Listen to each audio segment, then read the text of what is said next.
Bonsoir tout le monde. Bonsoir. Bienvenue à ce 8e Meetup Windows App.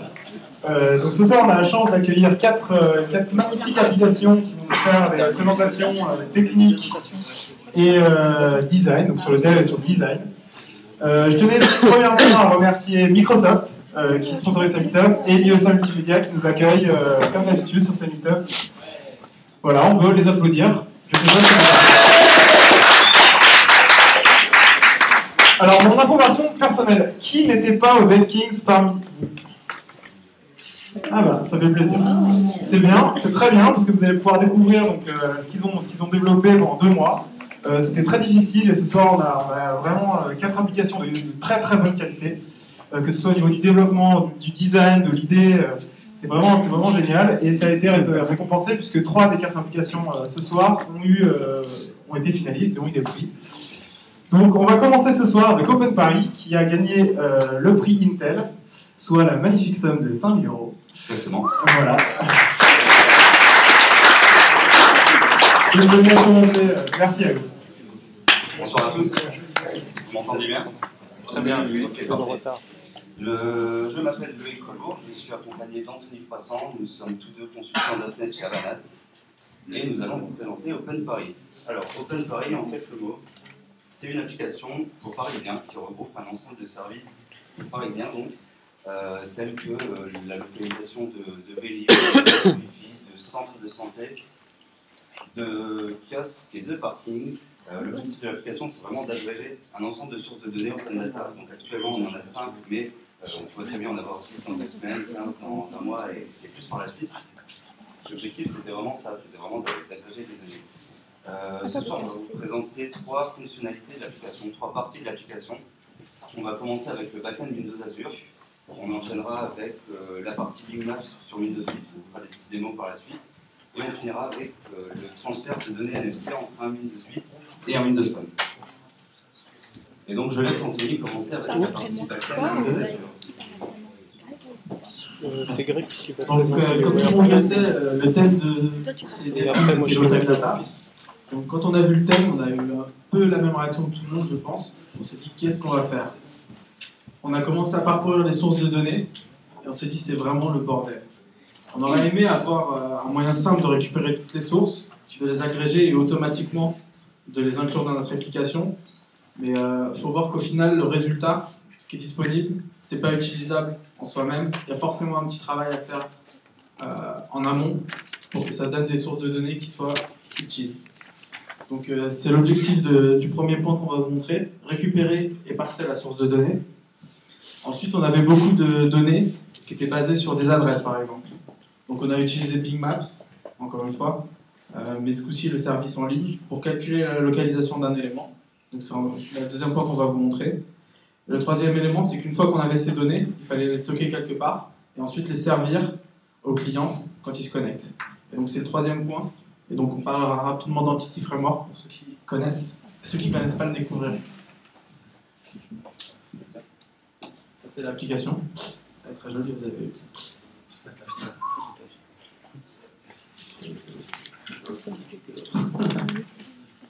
Ça marche comment? Non, c'est bon. Excuse-moi. Ouais, donc, à quoi ressemblent les données qu'on a utilisées? Donc, par exemple, ici, je vous ai récupéré la liste des hotspots Wi-Fi de Paris. C'est sur moi. On voit. Donc voilà, le format brut, c'est ça. Voilà. Donc on a le nom du site. Donc c'est une chaîne de caractères toute simple qui identifie le site. On a son adresse, son code postal et sa ville. Bon, étonnamment, la ville, c'est toujours Paris. C'est pas super utile. Donc à partir de ces données, donc moi la première étape que j'ai faite, c'était essayer de regarder ce qu'ils avaient en commun, essayer de voir ce qu'on pouvait utiliser et fournir à l'utilisateur comme information utile. Celle-là, elle est super simple. C'est un lieu, une adresse. On voit ici qu'il y a pas mal de doublons. Bon, c'est sûrement parce qu'il y a 2 hotspots au même endroit. Mais il a fallu gérer ça quand même dans l'application pour ne pas mettre plusieurs marqueurs au même endroit, par exemple. Il y a aussi des informations fantaisistes, mais il n'y en a pas trop dans celle-ci. Mais il y a des endroits qui n'existent pas, par exemple. C'est pas super pratique quand on a des données à traiter. Donc pour traiter celle-ci, voilà.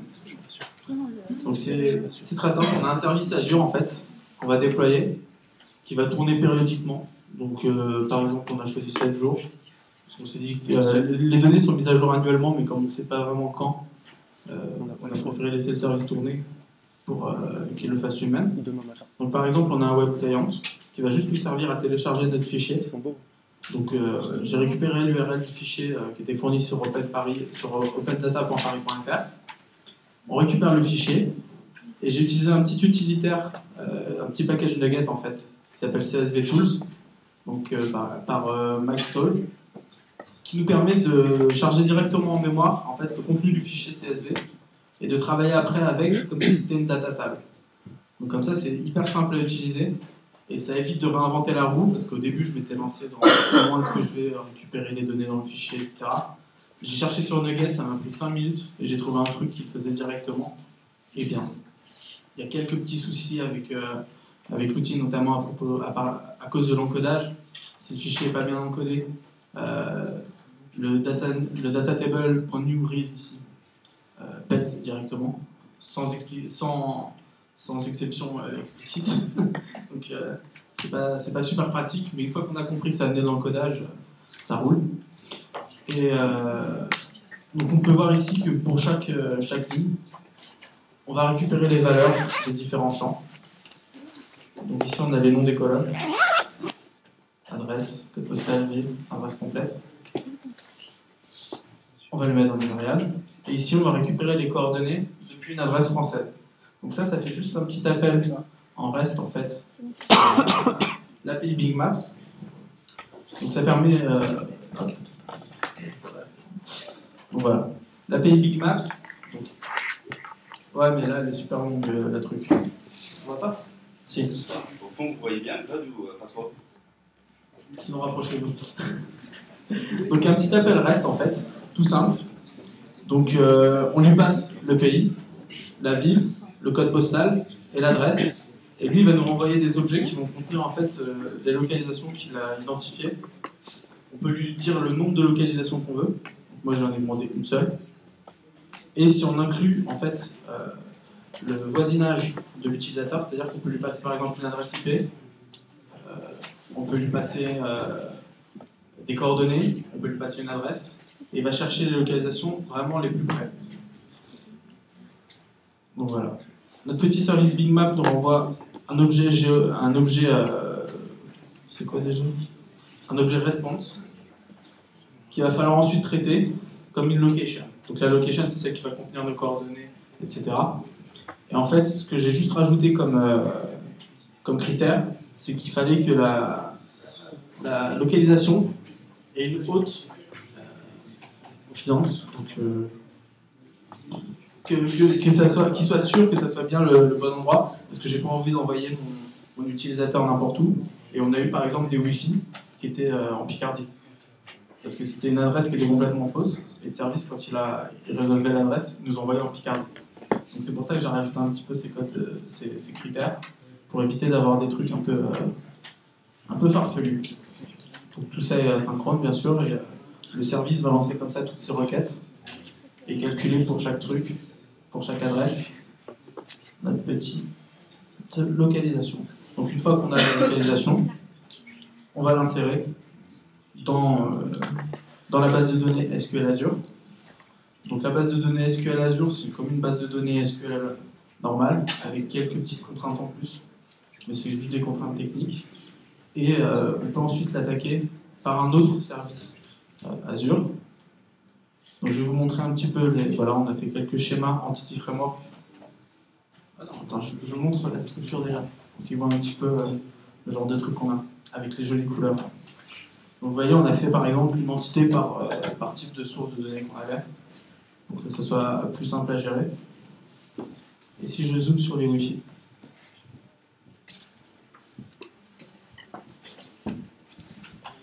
ouais.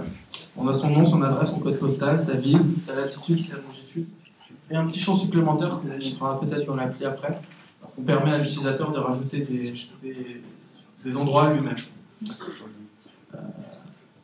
Ouais. Donc on vous montrera là. Donc on est parti du modèle first, c'est-à-dire qu'on a créé la base et après il nous a généré tous nos codes pour nos entités pour qu'on ne s'embête pas en fait à écrire le code nous-mêmes. Donc c'est quand même assez pratique. Donc, vous voyez ici on retrouve les attributs de notre hotspot. Donc une fois qu'on les a insérés, donc notre service tourne comme ça pendant quelques temps. C'est pas super rapide de parser un CSV, surtout quand ils ont beaucoup de lignes comme par exemple les Vélib où il y en a un millier. Même affichage là, sur une carte, c'est pas super pratique. On a juste un petit service derrière qui va nous... Oh, c'est pas le même. On a juste un petit service qui va nous renvoyer les données dont on a besoin quand on lui demande. Voilà. Ici, on fait appel directement au Context Entity Framework qui nous renvoie la liste des hotspots Wi-Fi. Les choses sur lesquelles il a fallu faire attention, c'est qu'il fallait compléter nos entités en fait générées pour qu'elles puissent être sérialisées correctement. Parce que si... Non, c'est celui-là.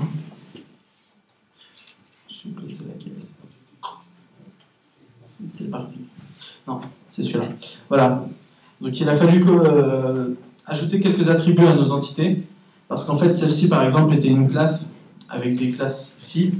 Et lorsque WSF essaye de les sérialiser, il n'y arrive pas. Parce qu'il ne connaît pas en fait les classes enfants. Donc si on essaye de renvoyer la classe abstraite mère, ça ne marche pas. Donc il faut lui rajouter des attributs pour lui dire tu connais cette classe, tu connais cette autre classe. Et ensuite, quand ça part sur le réseau, c'est bien désérialisé de l'autre côté.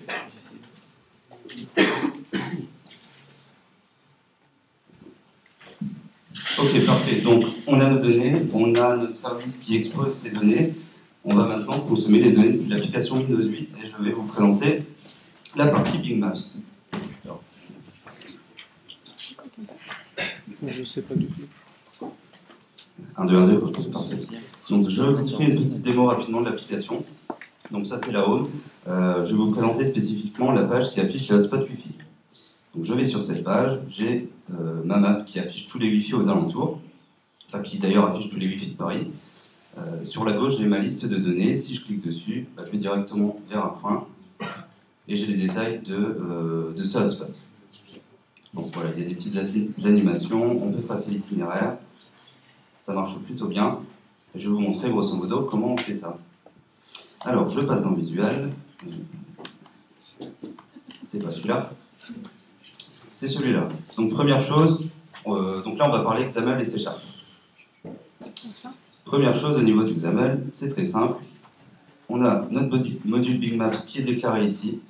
Voilà, il n'y a vraiment pas grand-chose d'intéressant ici. On a les credentials et c'est à peu près la seule chose qu'il faut mettre pour que le module Big Maps s'affiche. Au niveau du code behind, donc je vais vous présenter 3 parties. Comment placer des push pins, donc comment faire en sorte d'avoir ces points qui s'affichent sur la map. Comment tracer un itinéraire, donc de notre position géographique jusqu'à l'élément sélectionné. Et comment interagir avec ces push pins, c'est-à-dire comment avoir une petite box qui s'affiche lorsqu'on clique dessus. Donc première partie, placer les push pins.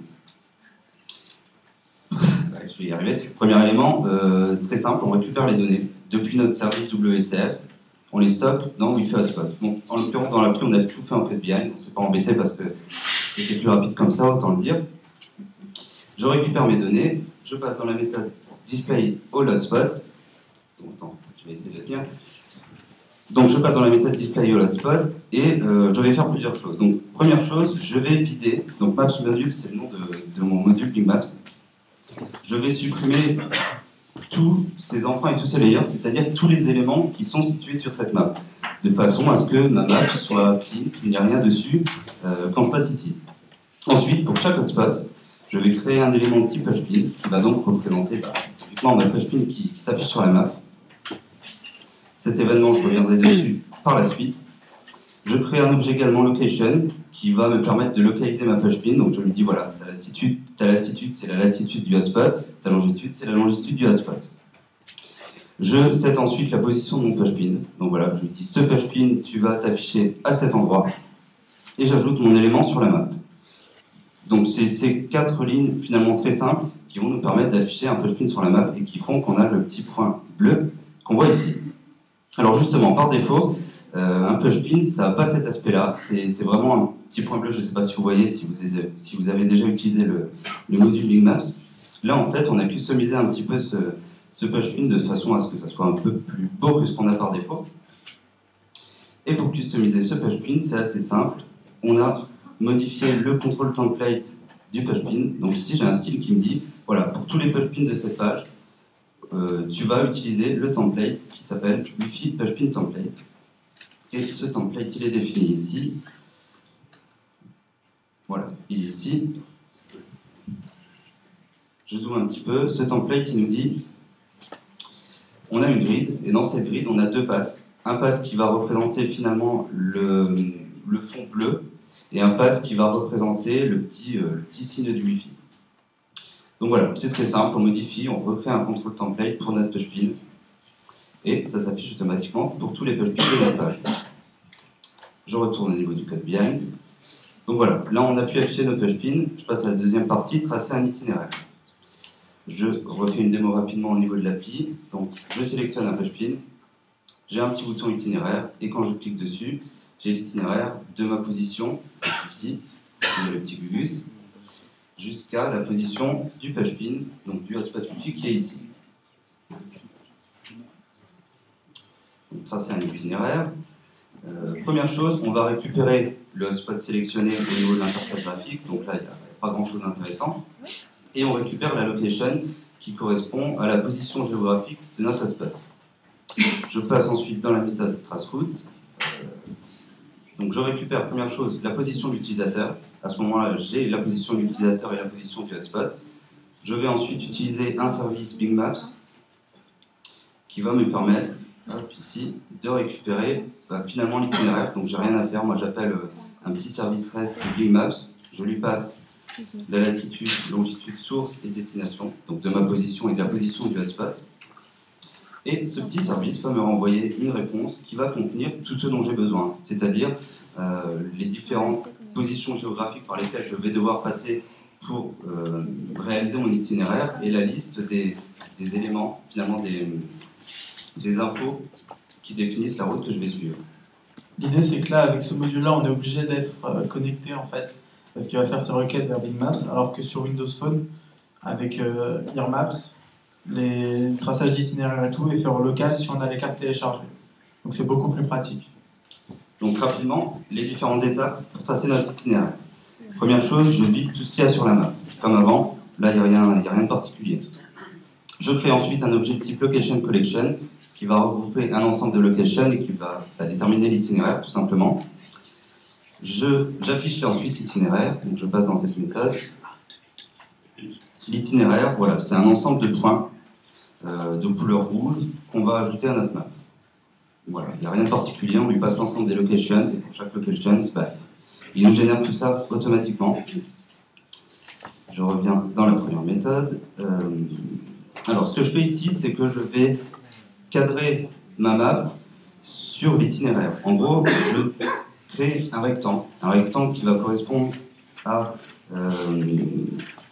la latitude et longitude des deux points les plus éloignés de l'itinéraire, de façon à ce qu'on voit l'itinéraire en entier. Donc, si je reviens ici, je recommence. Donc là, on zoome. Si je trace l'itinéraire, vous allez voir qu'on va dézoomer un petit peu pour avoir exactement l'itinéraire qui s'affiche. Ensuite, je récupère les différents éléments qui vont me permettre d'afficher les informations à l'utilisateur, à savoir ici la distance, le temps, le départ et l'arrivée. Donc là encore, tout ça c'est renvoyé dans le service Bing. J'ai finalement pas grand chose à faire à part récupérer les données. Ensuite, je boucle sur tous les résultats pour afficher justement cette liste d'informations. Et le reste, on s'en fout. Voilà, donc c'était les différentes étapes pour créer l'itinéraire. Ça peut peut-être paraître complexe, en fait ça l'est pas. Finalement, voilà, on appelle le service, on lui dit je veux aller de là à là, il nous renvoie tout ce qu'il faut, et il nous reste qu'à récupérer les données. Troisième partie, interagir avec les pushpins. Donc si je reviens sur l'appli, vous l'avez vu, lorsque je clique sur un élément ici, j'ai cette petite infobox qui s'affiche. Si je clique sur une pushpin, c'est la même chose. Alors, ça se fait de deux façons différentes. Ici, j'ai une méthode qui va être appelée lorsque je sélectionne un hotspot dans ma liste de gauche, donc ici.